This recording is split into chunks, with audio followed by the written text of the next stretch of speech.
सीमापुरी में हुई व्यक्ति की हत्या का मामला सुलझाया गया। आरोपी पड़ोसी से अपने भतीजे के साथ मिलकर दिया घटना को अंजाम। पुलिस ने किया आरोपी को गिरफ्तार। भतीजे की तलाश जारी। मोबाइल चोर को फर्श बाजार पुलिस ने किया गिरफ्तार। चोर के पास से मौके पर चोरी किया हुआ मोबाइल हुआ बरामद। पुलिस कर रही है मामले की पूछताछ। वीटीएस मॉल के सामने धंसी सड़क, यातायात हुआ प्रभावित। लोगों को समस्याओं का करना पड़ रहा है सामना। गड्ढे पर की गई है बैरिकेडिंग।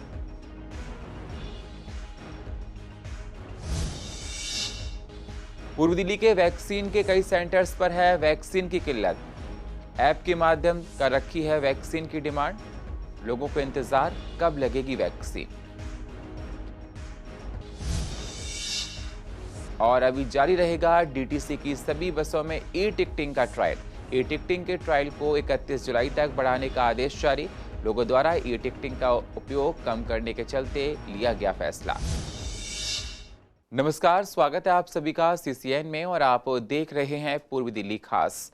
अब होते हैं रूबरू पूर्व दिल्ली की अहम खबरों के साथ। हाल ही में सीमापुरी इलाके से गायब हुए शहजाद का शव उत्तर प्रदेश के बागपत के खेतों में मिला था, जिसके बाद उत्तर प्रदेश पुलिस ने शव का पोस्टमार्टम करा के परिजनों को सौंप दिया था और सीमापुरी पुलिस के पास मामले को दर्ज करा दिया था। वहीं सीमापुरी पुलिस ने इस मामले को सुलझा लिया है। पुलिस ने मामले का खुलासा करते हुए बताया कि शहजाद का मर्डर उसके पड़ोसी रियासत ने यूपी में रहने वाले भतीजे नदीम के साथ मिलकर किया था। जानकारी देते हुए पुलिस ने बताया कि आरोपी रियायत की शहजाद से पुरानी दुश्मनी थी। शहजाद ने कुछ समय पहले उस पे 25,000 रुपए लिए थे, जिनको वो लौटा नहीं रहा था।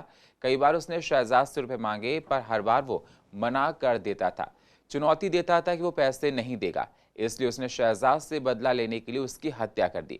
रियायत ने पहले शहजाद को काम दिलाने के बहाने यूपी के बागपत ले गया। वहां उसने अपने भतीजे नदीम को बुलाया और उससे भी वारदात में शामिल किया। पहले उसने शहजाद को शराब पिलाई। जब वह नशे में हो गया तब खेत में ले जाकर चापर से ताबड़तोड़ हमले कर मौत के घाट उतार दिया। मृतक की पहचान ना हो पाई, इसलिए उसने सर को धड़ से अलग कर दिया और पास की नहर में फेंक दिया। आपको बता दें, सीमापुरी पुलिस ने आरोपी रियायत को गिरफ्तार कर लिया और घटना में उसके साथ शामिल उसके भतीजे की तलाश की जा रही है। पुलिस ने हाल ही फर्श बाजार में हुई मोबाइल चोरी की घटना का खुलासा करते हुए 2 चोरों को गिरफ्तार किया है। इन चोरों के पास से चोरी किया गया मोबाइल भी बरामद हो गया है। पुलिस ने जानकारी देते हुए बताया कि पकड़े गए चोरों का नाम संदीप और शाहदेव है। पुलिस ने बताया कि फर्श बाजार में रोहित नाम की युवक का मोबाइल फोन चोरी हो गया था। पीड़ित ने इस घटना की जानकारी पुलिस को दी थी। पुलिस ने सीसीटीवी फुटेज के आधार पर तहकीकात की, जिसमें आरोपी द्वारा की गई चोरी की घटना रिकॉर्ड हो गई। पुलिस ने फुटेज के आधार पर आरोपियों के चेहरे की लोगों से पहचान कराई और आरोपियों को पकड़ने के लिए एक टीम बनाई। सूत्रों से मिली जानकारी के आधार पर पुलिस ने पास के इलाके में छापेमारी की और चोरों को गिरफ्तार कर लिया। इसके पास से चोरी किया हुआ मोबाइल मौके से बरामद हो गया है। पुलिस चोरों से पूछताछ कर और जानकारी जुटा रही है। निर्माण बिहार के वीटीएस मॉल के सामने शनिवार देर शाम विकास मार्ग का कुछ हिस्सा धंसने से एक बड़ा गड्ढा हो गया। इससे कुछ देर तक यातायात प्रभावित रहा। सूचना मिलने के बाद गड्ढे के आसपास बैरिकेड लगा दिए गए ताकि कोई हादसा न हो जाए। राहगीरों का कहना है कि लाल बत्ती होने की वजह से वाहन रुके हुए थे। अचानक सड़क नीचे धंसने लगी। देखते ही देखते आंखों के सामने सड़क में गहरा गड्ढा हो गया। यही वजह रही कि दिन भर सड़कों पर जाम लग गया।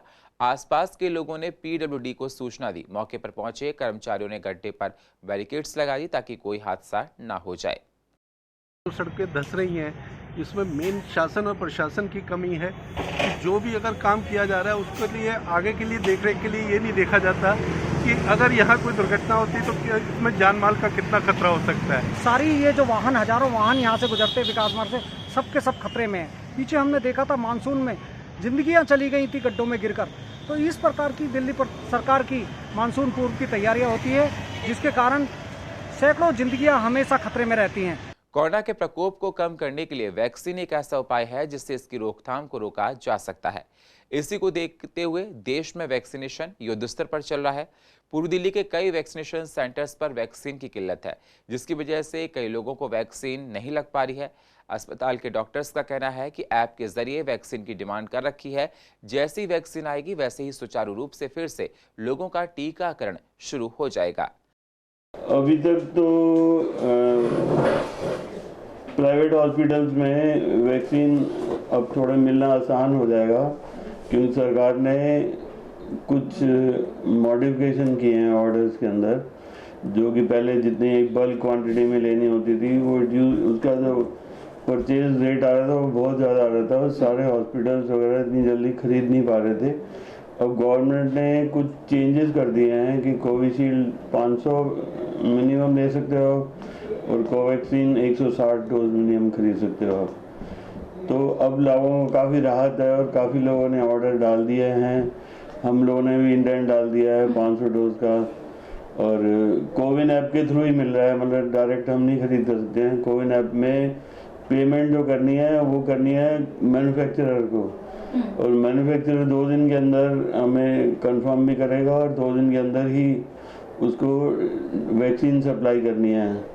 पर उनका ये है क्राइटेरिया, अगर आप 3000 से कम डोज लेते हो तो आपको स्टेट से लेना पड़ेगा, मतलब कि जो आपका जो रीजनल सेंटर होगा, फ्रीजिंग वाला वैक्सीनेशन सेंटर होगा जो कोल्ड चेन मेंटेन करता है, कोल्ड चेन, वहीं से लेना पड़ेगा। अगर 3000 से ज़्यादा डोज लेते हैं तो मैन्युफैक्चरर हमें डायरेक्ट सप्लाई कर सकता है, पर अधिकतर हॉस्पिटल जो है स्टेट के थ्रू लेना प्रेफर करेंगे।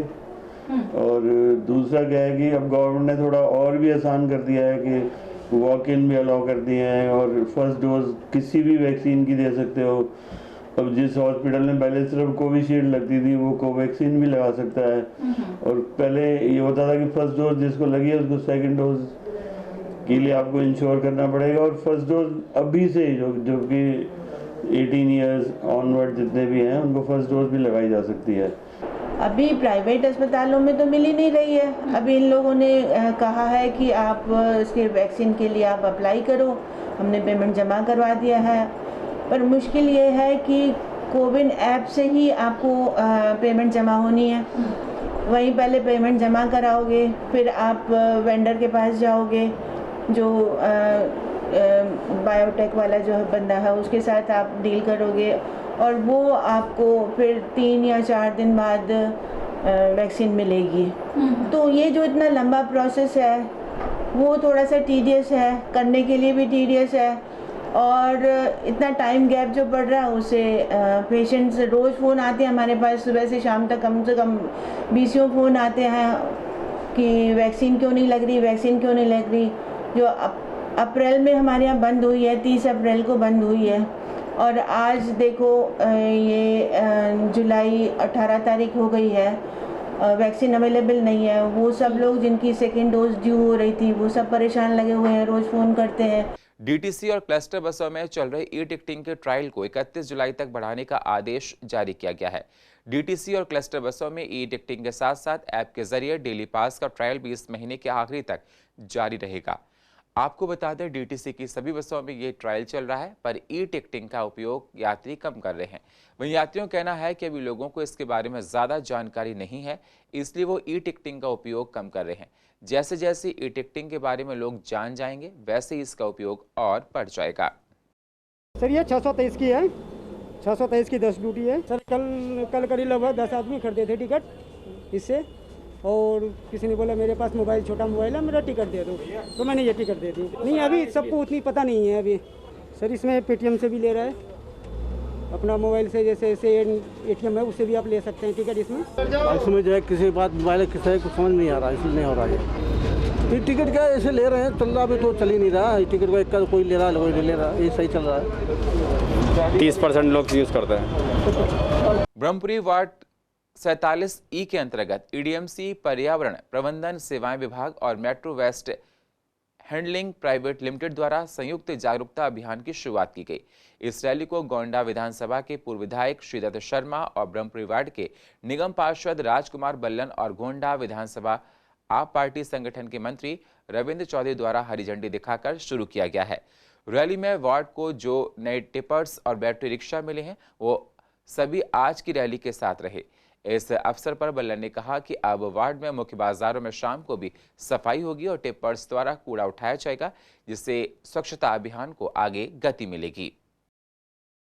व्यवहारिकता के साथ यहाँ की भौगोलिक परिस्थिति के अनुसार आपको कार्य करना पड़ेगा। अभी तक का जो 1 महीने का कार्य है उसमें लोगों से अपेक्षा के साथ साथ हम आपके कार्य से भी उतने संतुष्ट नहीं जो अपेक्षाएं जो सोचकर हम कर रहे थे। अतः उसमें कर्मचारियों को और जो अपने टिपर्स के समय से आने की समस्या लोगों ने बताई है और भी छोटी छोटी चीज़ें आप सभी प्रोफेशनल तरीके से जो अपेक्षा टीडीएमसी की टीम जो हमारी है उसको लेकर मेरा सतीश जी से भी यह कहना है कि समन्वय स्थापित करके वीकली बैठना शुरू करना पड़ेगा। आपको इस कंपनी के साथ सामंजस्य स्थापित करना पड़ेगा। दिल्ली के उप मुख्यमंत्री मनीष सिसोदिया ने कहा कि उपराज्यपाल अधिकारियों के साथ बैठक कर रहे हैं और उन्हें उन कार्यों के बारे में निर्देश दे रहे हैं जो यहाँ की निर्वाचित सरकार के दायरे में आते हैं। उन्होंने कहा यह असंवैधानिक है और उच्चतम न्यायालय के फैसले के खिलाफ है। हमने इस पर तीनों पार्टियों के नेताओं से बात की जिस पर उन्होंने अपनी राय रखी है। एलजी साहब हों, राष्ट्रपति महोदय हों अथवा कोर्ट के जजेस हों, इनको राजनीति से ऊपर रखना चाहिए। ये संवैधानिक संस्थाएं हैं, इनका सम्मान होना चाहिए। केजरीवाल जी, मनीष सिसोदिया जी, अब आप चुनी हुई सरकार हैं, आपको केवल विज्ञापनों और विवादों से ही काम नहीं चलाना चाहिए, दिल्ली का विकास करना चाहिए। यदि कहीं पर आपकी एलजी साहब से मत भिन्नता है तो बात करिए और अथवा संवैधानिक रास्ते, कोर्ट के रास्ते आपके लिए खुले हैं। हर बात पर विवाद पैदा कर कर विकास की चीज़ों से बचना ये आपकी आदत हो गई है और दिल्ली के लिए काम करने की जगह आप सुर्खियों में बने रहने के लिए बिना काम किए कोई ना कोई विवाद पैदा करके अखबार की सुर्खियां बटोरना चाहते हैं। मैं ये कहना चाहता हूँ कि दिल्ली की सरकार नहीं चलाना चाहती। सिर्फ इसकी जो एक भावना है, एक लड़ाई की भावना है, तो लड़ाई की भावना को लेकर कभी बीजेपी से तकरार हो जाती है, कभी सेंटर से हो जाती है, कभी उपराज्यपाल से हो जाती है। तो मैं ये कहना चाहता हूँ कि ये लड़ाई करते रहेंगे, दिल्ली सरकार ये कुछ और भी करेगी। आज दिल्ली के लोग गंदे पानी की शिकायत कर रहे हैं, रात दिन गंदे पानी, दूषित पानी लोगों को पीने के लिए मिल रहा है। बेरोजगारी की समस्या है, लोगों का हेल्थ फैसिलिटीज दिल्ली के अंदर बिल्कुल चरमरा गई कोरोना काल में, उनका कोई इंतजाम नहीं है। तो मैं ये कहना चाहता हूँ महंगाई चरम सीमा पे है, उसके लिए केंद्र सरकार और दिल्ली सरकार दोनों जिम्मेदार हैं, उसके बारे में कोई नहीं सोच रहा। आज गरीब आदमी पिस रहा है, हर तरीके से पिस रहा है। कर्मचारी हैं, उसके महातक जो अफसर हैं, उनको बुलाकर सरकार के काम के बीच में दखलंदाजी कर रहे हैं। एलजी साहब को सुप्रीम कोर्ट से यह निर्देश मिला था कि वो जमीन, पुलिस और पब्लिक ऑर्डर के क्षेत्र में ही अपनी जिम्मेदारी रखेंगे, बाकी सब काम दिल्ली सरकार करेगी। हो क्या रहा है, वो अधिकारियों को बुलाते हैं, उनसे मीटिंग कराते हैं और मीटिंग करने के बाद वो अपने निर्देश जारी करते हैं। निर्देश जारी करने के बाद एलजी के ऑफिसर्स दिल्ली सरकार के ऑफिसर के ऊपर अपना दबाव बनाते हैं कि इन निर्णयों का पालन किया जाए। ये एक सरकार के अधिकार की अवमानना है।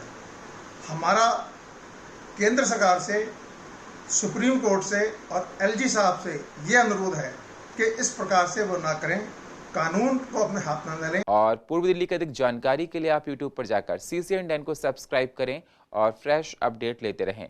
और फिलहाल पूर्व दिल्ली खास में इतना ही। बाकी खबरों के लिए आप बने रहिए CCN के साथ। तब तक के लिए नमस्कार।